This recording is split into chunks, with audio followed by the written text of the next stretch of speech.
I'm like this, as I declare you so, Adam so Oshiomhole, who show Baba, Baba don't fall like this now. Yes, now I don't drop one very sharp update for every Nigerian, including the Batified squad, the Agbadorians. Baba say make I let you know say, he said Tinubu not promise na say go do magical. In fact, for this interview, in fact, I didn't verse for Shehu, because sometimes I can't be like say, Shehu was you good rich. But if you see some of what this APC men, come like say, you know, the Sabian's question again. Eh? Make all these guys, when they go meet Rufai, me Rufai, they interview them. Do they give them soft landing? Anyway, when I watch the video, when I hear every 20 this man they talk, I say watch and see Sheramo make it reach for those Agbadorians. So they need to hear what him about talk inside this interview. So when I watch him. And I'd like to ask you, Senator, I mean, I don't know what is going on in the minds of majority of Nigerians. Some of those who voted your party, yes, maybe they didn't envisage this level of pain. And no gainsaying the fact that whether it is pain sometimes, whether it's gain sometimes, there must be pain. But the level and the manner in which things have gone in the past weeks, do you think for a moment that some of your support base are perhaps having a rethink about their support for your party and for your candidates? That is your views. No, I'm asking. It's a question. No. I'm asking a question. Yeah, you're asking the question. Yeah. Nobody who wishes to who promise you a pair of suit, if elected, and he haven't yet have access to the fabric, will, upon election, just deliver you a pair of suit. Unless it is custom made. And in which case, he has all your details, fabric is ready, he has actually prepared it. So there is no government that will cough out within 24 hours a sustainable solution. I have seen people even arguing, even those who are concerned about the need to deliver this relief, arguing that going to give people 8,000 naira or 10,000 naira, they do not think that the data are reliable and that it will not be fair to use data that are not reliable. Now, if government has to listen to such, those are also critics. They want money paid out, but they want government to be careful not to pay to the wrong people or not to have it pocketed. I watched a program the other day where a lady, to my shock, tried to explain how they have to deal with these social safety net conditional cash transfer under the previous administration. She described herself as a focal person in one of the states. And she said people bring cash from Abuja and they meet with some persons and then they go out and they distribute the cash. I don't think a state should operate like that because this is taxpayers' money. It's not good enough to having good intention or the fact that to care is not a reason why you wouldn't account for the resources made available and to convince the man or the authority providing the resources that it was delivered to the targeted group. And the way she explained it shows that a lot of money, in my view, must have gone to wrong hands. You don't want to repeat that. But it's 56 but days. What is possible, for example, if you ask the announcement? What is possible? Let me explain this. For the private sector and for the public sector, the organized sector, once government recognizes that from the day prices changed,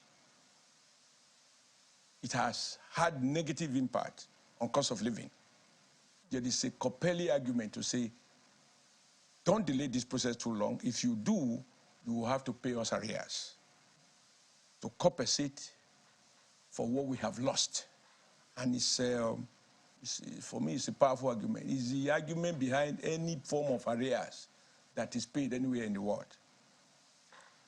And even for those who are in the unorganized sector, and their case is a bit more problematic. I listened to the governor of Kaduna State who expressed concerns, which is shared by some of the governors, about how can they rely on the last figures.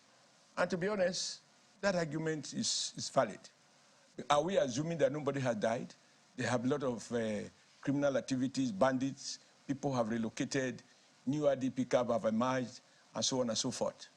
But also, Are we saying that the level of poverty is static? It is that it is improving, static, or it is even or it has worsened. In which case, you need to update your data to be able to deal with that. The problem with us as a nation, which unfortunately, I mean, passing the buck doesn't solve the problem. We have to try to fix it. Is that from Obasanjo's time to Yaradua, to Jonathan, to Buhari, and now to Tinubu, this issue of reliable national identity card, billions have been spent, even the name that you have to be able to activate your phone, all of that, yet we don't have credible national data. I think a government has to get that fixed one day. If we have that now, for example, then this can be done. The only point I want to make here, I've had people saying, what would 8,000 do? What would 10,000 do? Well, if you earn so much, you may not know the value of 8,000 or 10,000. For those who are completely socially excluded, 10,000 is a lot. And even in US, during the coronavirus, they cash transfers to people, including Nigerians who are American citizens, who were not even within the territory of America at the time, who are in Nigeria. They got their checks transferred to their bank account. So there's nothing wrong with it. The challenge we have, unfortunately, is this issue of endless lamentation about not having reliable data. But my question initially is the worry of those who impose their trust in the Tinubu ticket, who thought that when Tinubu gets into They know office, they were not electing a magician. You did not tell them you are not. No. They know they are not electing a magician. Your party and nobody promised renewed agenda. Nobody promised magical solution. Yeah, your party said you have renewed hope. Let me give you an example of things that have happened. You don't need to give me an example. I'll give you an example of what we promised more than you who was reporting it. Whatever you reported was, we were the source. Yeah, but the fact we did not promise 24 hours solution. You remember? We did not promise miracles. Schools. We did not promise overnight solution. But nobody said this will be done. Days, and you show me if you have any document that says in 48 hours, this will be done. In 14 days, this will be done. In 21 days, this will be done. Are you saying that the hopes and the expectations of Nigerians? I think you are the one who have the illusion that once a promise is made, automatically once you get into office, either spiritually or by miracles, solutions emerge. The fact what Nigeria need is what President Tinubu has demonstrated: the courage to make decisions, to be humble enough to admit some of the unintended consequences of those decisions, and the will to deal with those consequences. And he has put in place instruments to deal with it. He has asked his number two, the vice president, to provide leadership for that effort. The social partners are talking as we are talking.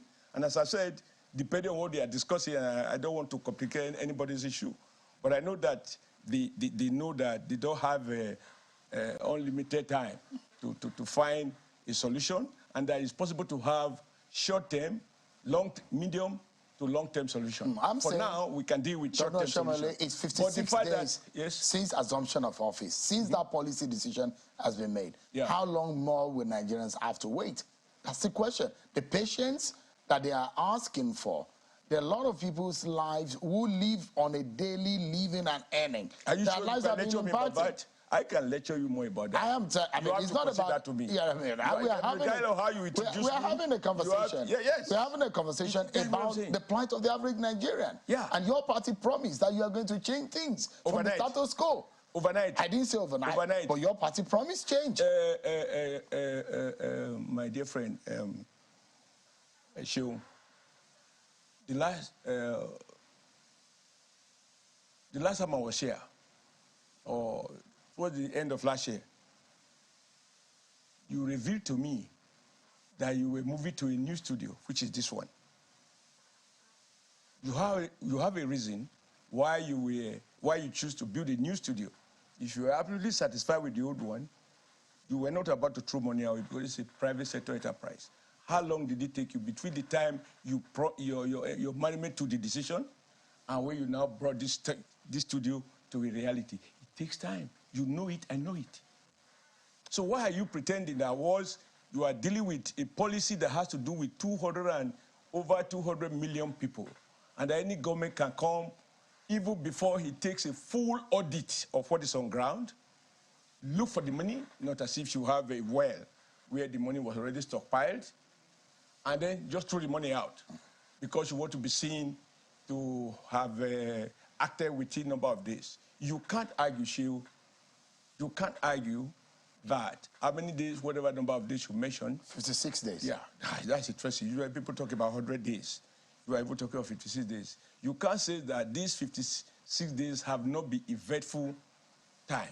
The president has had to make profound statements that over time we change the Nigerian narrative if pursued diligently. And that is the word, if pursued diligently. People want to say, hurry, hurry, can tear your trouser. Just because you want to dress up, you take patience to wear it properly. There are other factors that I would like to bring into the conversation. Yes. But the issue is that for those who are feeling the pinch directly, if whatever you are telling me, a day sounds a long time in their eyes because they are the ones feeling the pinch. It is. But part of the issue raised by NEC is the issue of cutting the cost of governance. You being a governor for 8 years, if you are serious about this cutting cost of governance, where do you think we should be looking at? Well, there are many things that I see that I'm not convinced about, but sometimes I want to emphasize some here. Some governors are not really responsible. They have little or no control. Let me speak from my experience. When I got to Edo State, I bought a small car that I can drive wind down because I'm at home with the people. It took me time to adjust from the fact of being a street man to be a governor that has to be guided.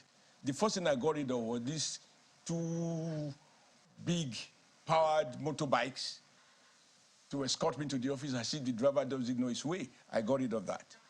I told my driver, I don't need more than 3 cars. The one I am in, one in front and one behind me, carrying police and security.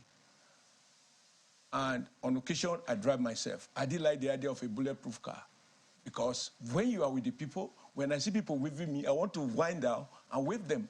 And I can't do so with a bulletproof car. I got a letter from DGSSS telling me I must maintain not less than 8 vehicles. And they identify there has to be a staff car, the one I'm in, another one that looks like the one I am in, then one for DSS, one for SIB, one for my ADC, chief detail, an ambulance. So by the time they put the numbers together, I said, do we need this to be protected? And the man told me, if you think because you think you are popular, just one guy who is unpopular can go and arrange people and so on. So in the end, you see there is a certain minimum. Of course, I keep disobeying it. When I'm coming to Abuja, I call with my ADC. Those who saw me traveling, and many did, even out of the company, they see me carry my carry-on luggage. You don't have it. I did go to carry weapon to London, to America, and so on. What is the use? I can help myself. So, but I also agree that there are people who seem to enjoy a long convoy. I never use army in my convoy. I see some governors who use army, police, if they can, even SSS. Air Force and so on and so forth. So let's not lump everybody together. But the real cost of governance, if you ask me, is not even in terms of what people say. The pay is small. The real cost of governance is wastages, even in the bureaucracy. In the civil service. In the civil service, in the public service. You must pay attention to your procurement policies and don't be carried away by procurement laws. Due process, you must get certificate of XYZ from this. All those ones in the end become toll gates, roadblocks that leads to delays between when you make a decision and when you can get it implemented. But you fulfill all in law, these have been put in place to prevent XYZ. So a lot of the comments I see about cost, there is no question that there is huge waste in government. There is no question. Huge avoidable waste.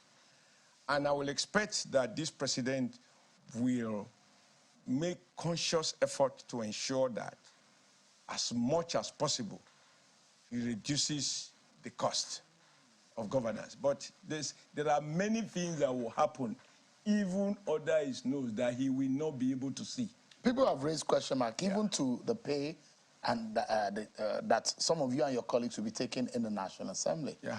The National Assembly in Nigeria has been described as one of the most expensive to run in the world, even higher, that the Nigerian lawmaker is even more paid than the American lawmaker. Well, I don't want you to convert this interview to, We're still talking about maybe cutting costs of if we are governance. talking in real terms, do you know that the pay of public officers has not been adjusted since 1999? Because it has to be done by the Ramfac. And which country in the world, since you like to talk globally, in an environment such as ours, where the key variables that determine cost of living, exchange rate, inflation, running double digit over the past 10, 50 years. I don't know when last Nigeria attained single digit inflation. So side by side with dual carry, then you have this endless devaluation. If you convert, anybody receiving salary in Nigeria is underpaid, except maybe those who are in the top echelon of banks and other big private companies. No permanent secretary from his legitimate salary can afford to buy a new Peugeot 504 or 304, whatever is the model now, or a Toyota Camry. He cannot afford it. Yet, when I started working, even as a union leader, as General Secretary of Textile Workers, my 1 year salary advance was all I needed to go and buy a Volvo car. So the working class, the salary earners, except those who earn both salary and profit, as in the case of big players in the private sector, the typical salary earner in the public service is grossly underpaid. Right now, in my view, what we call minimum wage is a criminal wage. What do you think is appropriate? If you exchange 30,000 naira at 800 naira or 700 naira to the dollar, what does that translate to? So the value of that minimum wage, when it was 125 naira, when it was first introduced, under Shagari or I think Shagari's government, it's about 2 times, 3 times the value many years later. Even in the public service. What do you think is an appropriate minimum wage? In fact, the private sector employers, the average responsible private sector employers is a better employer than the federal government and state governments. What do you think is an appropriate minimum wage in today's Nigeria? Well, you see, when a matter is under conversation by the social partners, people who are not in the system may be at liberty to throw out what they are thinking is. But I can tell you what I am paying, what I have decided to pay my cleaner. My cleaner is not just a primary school. I'm not sure he has civil living certificate, right? But she is knowledgeable enough to clean the house. I found myself unable to pay her less than 60,000. In fact, 65,000. It's about my conscience. I'm trying to imagine what she has to pay for a house. I'm trying to imagine, she told me she has 4 children. I'm trying to imagine how she has to look after those children. And I cannot question why she should have 4 children. You know, in fact, if every Nigerian limits himself to him or herself to 4 children, our population growth rate will not be as high as it is. But this is what I've chosen to do.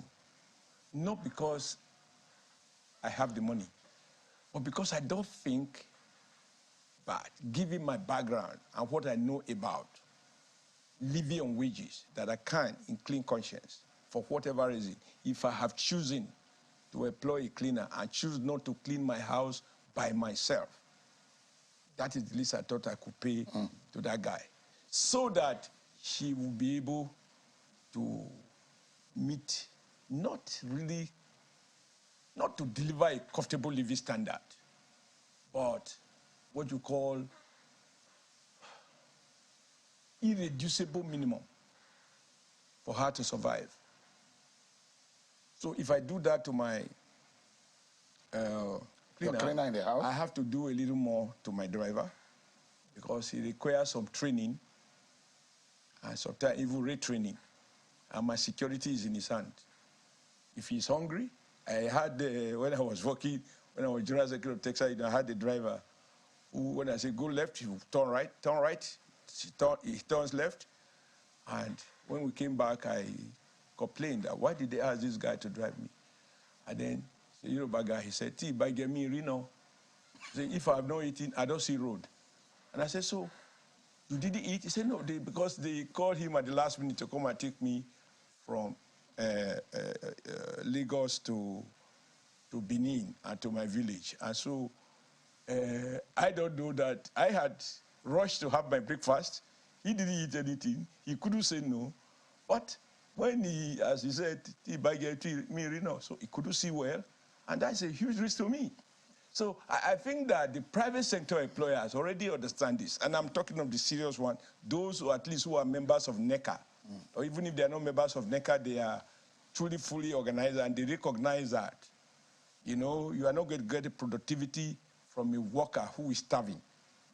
You know, I think the pay in the private sector is not better than the public sector. Let me quickly wrap up on this issue of the subsidy removal and the palliative measure. There are a lot of criticism that have come on how the 500 billion naira is going to be shared, particularly the fact that the National Assembly, the 469, might be getting about a 70 billion naira share, and a lot of Nigerians are also questioning that. And it comes to one of the questions that I asked, whether or not the National Assembly, that is seen as one of the most paid lawmakers in the world, should be earning as much with the rate of poverty in the land. Are you able to defend this kind of monies that are being linked to the National Assembly? No, because I see, I don't want you to drag me to issues that I don't want to talk about, or I don't have all the facts. But first, I'm happy you acknowledge that President Tinubu sent a proposal to the National Assembly because you can't spend without appropriation to revisit the rushed supplementary budget that was made a day to the end of 2022, year 2022, and he ordered 500 billion for the Nigeria poor. And like you said, took that decision properly, forwarded it to the National Assembly. Within 24 hours of receiving it, the National Assembly approved it, which means everybody appreciated, and we do appreciate the urgency, you know, of the matter and the need to deal with it. Now, like we have said earlier, if in spite of that, people haven't yet gotten the money, it's because you just want to throw the money at the problem. You want to make sure that the target group are properly identified and the money doesn't end up in the pocket of ghost vulnerable Nigerians. I'm still trying to understand exactly what is the pay structure of the National Assembly.